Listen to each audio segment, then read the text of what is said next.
May 2025. Hope everyone's having a good day, safe day in your trucking journeys. So, major news in the last few weeks has been about the ruling about the English proficiency. Drivers being taken off the road because they can't pass the test when they get pulled over from a DOT officer or at a road stop. Be given a little piece of paper. Can you read this back to me? Road signs. Can you tell me what each road sign is? Here's the signs. Tell me what they are, etc. So, articles in Freightway and Landline, on the news, Truck Mother Trucker, uh, everywhere you look, news, local news, this story is out. So I decided, well, I'm going to go around here and send an email out to a Landline. The editor was Mark, who wrote a story about this. And naturally, as a CDL instructor, my big thing is the watering down of CDL school training from the FMCSA. That's my issue. It's been my issue for a long time. The roads will be the same. Accidents are going to happen. And a major part of that is the watering down of CDL training at CDL schools. We fought when they put out the entry-level driver training program. When that came out, it looked good that CDL school mills would disappear. Not the case.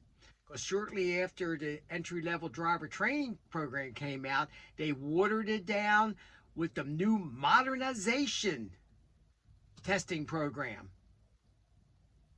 No more alley docking. A very simple, small footprint, which benefited the CDL schools and the state testing locations that didn't have the room to perform CDL testing. And a lot of the reason was, we got a driver shortage. We need to get these students out and get them passed, get them a license, and send them out on the road. How safe is that? So, I talked about that. I talked about the proficiency that's all over the FMCSA website. But when the school puts a student up for testing, that word doesn't appear. So John Doe can be set up for testing, and he doesn't even know how to back up. He may get his license, but he's not really proficient in all the skills. CDL schools can really are taking advantage of this. Not all of them. There's a lot of good schools out there. A lot of good instructors out there. But there's too many students who are left behind. And they're going to get that student's money instead of trying to help that student catch up. Schools are not held accountable. It's self-certification of putting students up for testing. FMCSA is not going to check it. The DOT, MVA, they're not going to check it. Yet they know when they see a student being tested 4 or 5 times, that school is putting up students that are not ready to be tested. Many students are set up to fail. It's not that hard to pass the new CDL testing, so most students are going to go and fly by real nicely and have no issues. But what about the students who put up $4,000 or $5,000, or the taxpayers put up the money to get these students trained? These students, if they're not dropped out of the school and they continue on in the class, they deserve good, solid training. I would think so. So I put a few of the issues out to Mark, and he did reply. He said, yes, it's a major issue. I also put in my email, I said, no one's going to really be listening to me. What I'm saying doesn't really matter that much, even though it has been on Freightways had an article out a couple years ago about there's a problem with the way we train truckers. And it also referred back to FMCSA and went on in that meeting before the new modernization program came out.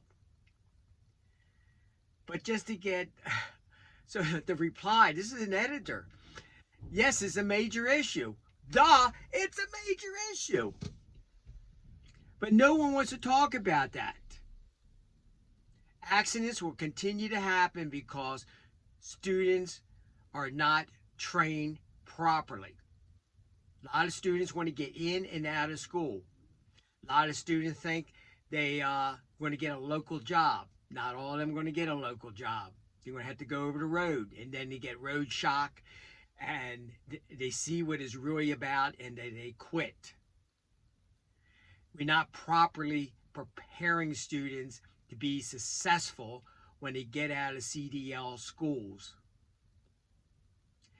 When I talk about eliminating the alley doc and not having alley doc, some schools will teach it. All I'm talking about is a foundation, to build a foundation, how to maneuver and back a tractor trailer up.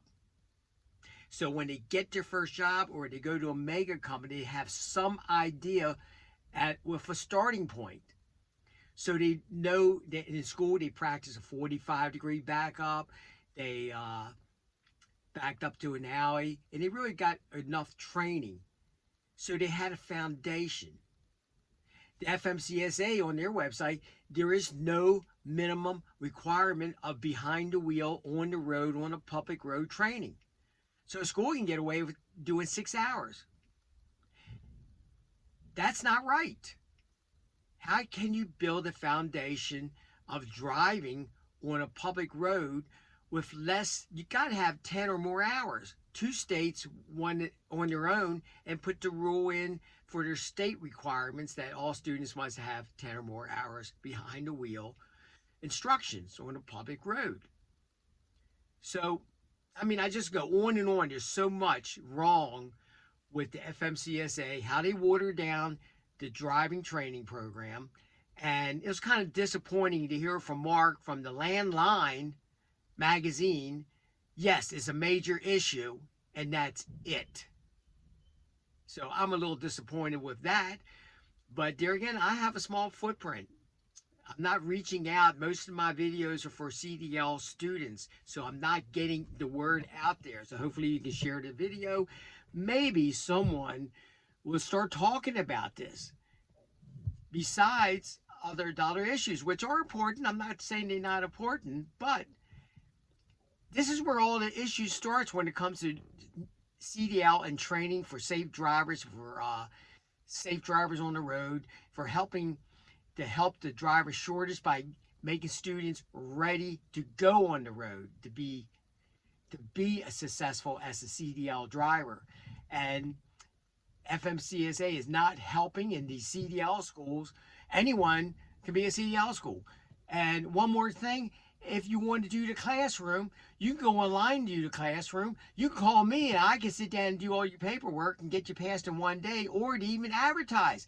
You can get your that certificate for your classroom training in one day. Come on now. Or maybe 2 days. Or if you want to take longer, you can take longer. It's right on there. Not saying that these programs are bad. Maybe done in the classroom if they get a contract with the school and doing it in the classroom where it can be supervised, and make sure when a student takes tests they know what's being taught to them from these online training programs. That something's wrong with this, and hopefully someone will listen. This has to be fixed.